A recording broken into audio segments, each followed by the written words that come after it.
Friends, welcome back to kitchen for you. आज हम बनाएंगे स्वीट ब्रेड की रेसिपी। तो आप देखिए यहाँ पे हमें बहुत ही इजीली रेसिपी बनाएंगे ब्रेड की, जो खाने में बहुत ही टेस्टी है। अगर आपको इजी रेसिपी देखनी है तो हमारे चैनल को सब्सक्राइब करें और इस रेसिपी अच्छी लगे तो ज़रूर लाइक करें।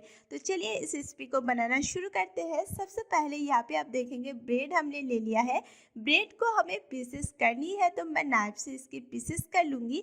आप किसी भी तरीके से पीसेस कर सकते हैं। मैं कुछ इस तरीके से इसका एक ब्रेड की 2 पीसेस कर लेंगे। तो अब देखिए ब्रेड की जो किनारा है उसे निकालने की कोई ज़रूरत नहीं, बस इस तरीके से हमें पीसेस करनी है। सारी ब्रेड को हम कुछ इस तरीके से पीसेस कर ली है। अब हम चलते हैं इसको फ्राई करने के लिए। तो यहाँ पे ऑयल को हमें अच्छे से हाई फ्लेम में गर्म कर लिया है। अब हम इसमें ब्रेड डाल देंगे और फ्लेम को हमें मीडियम रखनी है। मीडियम फ्लेम में हमें इसे फ्राई करनी है ताकि इसके अंदर कच्चा भी ना रहे और बहुत जल्दी ये फ्राई ना हो, ताकि क्या होगा, कड़वा ना हो। तो अब देखिए कुछ इस तरीके से पलटते हुए हमें इसे फ्राई करनी है। दोनों साइड हम अच्छे से फ्राई कर लेंगे। जब ये बिल्कुल डीप गोल्डन ब्राउन इसकी कलर आ जाएगा तब हम इसे ऑयल में से निकालेंगे। तो अब देखिए कुछ इस तरीके से हमें इसे फ्राई करना है। फ्लेम को हमें बिल्कुल मीडियम रखनी है। तो अब देखिए इसे फ्राई करते वक्त अब देखेंगे बहुत ही बढ़िया इसकी कलर हो गई है और बहुत ही मुरमुरा सा ये फ्राई हो चुकी है। तो आप देखिए इसे हमें निकालना है। ये फ्राई हो गई है, इसकी कलर भी बिल्कुल गोल्डन ब्राउन आई है। तो मैं इसे निकाल लूँगी। निकालने के बाद हम एक टिश्यू पेपर में रख देंगे, ताकि क्या होगा, ये जो इसका एक्स्ट्रा ऑयल है वो निकाल जाएगा। क्योंकि इसमें ऑयल थोड़ा सा ज़्यादा होता है, तो मैं इसे टिश्यू पेपर में रख दूंगी और इसका एक्स्ट्रा ऑयल हमें निकालना है। इस तरीके से हमें सारी ब्रेड को पहले फ्राई कर लेनी है। फ्राई करने के बाद फिर इसके लिए हमें चटनी बनानी है।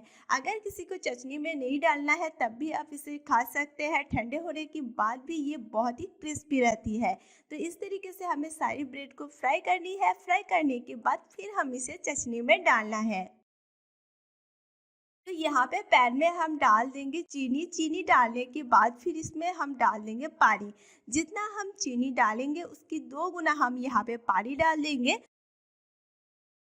इसमें हम डाल देंगे लेमन जूस और इसे हम अच्छे से मिला देंगे। लेमन जूस डालेंगे तो क्या होगा, जो चटनी है वो कड़वा नहीं होगा। और में हम डाल देंगे ज़ैफ़रान चटनी की कलर के लिए। अब हमें इसे अच्छे से उबालना देना है। बहुत ज़्यादा उबालना नहीं है, क्योंकि चटनी गाढ़ा ना हो।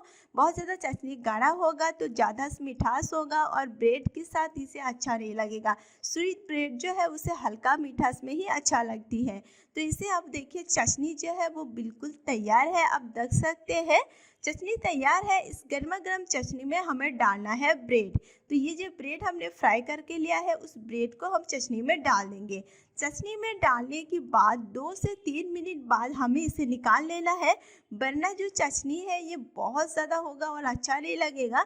2 से 3 मिनट में चटनी इसके अंदर पूरी तरीके से चला जाएगा और खाने में भी टेस्ट आएगा। इससे ज़्यादा अगर आप चटनी में रखेंगे तो क्या होगा, जो ब्रेड है वो बिल्कुल खिला खिला हो जाएगा और खाने में भी मज़ा नहीं आएगा। तो 2 से 3 मिनट बाद चटनी में से इसे निकालना है। 2 से 3 मिनट बाद आप देख सकते हैं चाशनी इसके अंदर पूरी तरीके से जा चुकी है और जो स्वीट ब्रेड है वो खाने में बहुत ही मज़ा होगा। तो आप देखिए चाशनी इसके अंदर पूरी तरीके से जा चुकी है। इस तरीके से आप स्वीट ब्रेड की रेसिपी बनाइए घर में, बच्चे बड़े सबको बहुत पसंद आएगा। आज की रेसिपी अच्छी लगी तो लाइक करें और हमारी चैनल को सब्सक्राइब करना ना भूलें इसी रेसिपी देखने के लिए।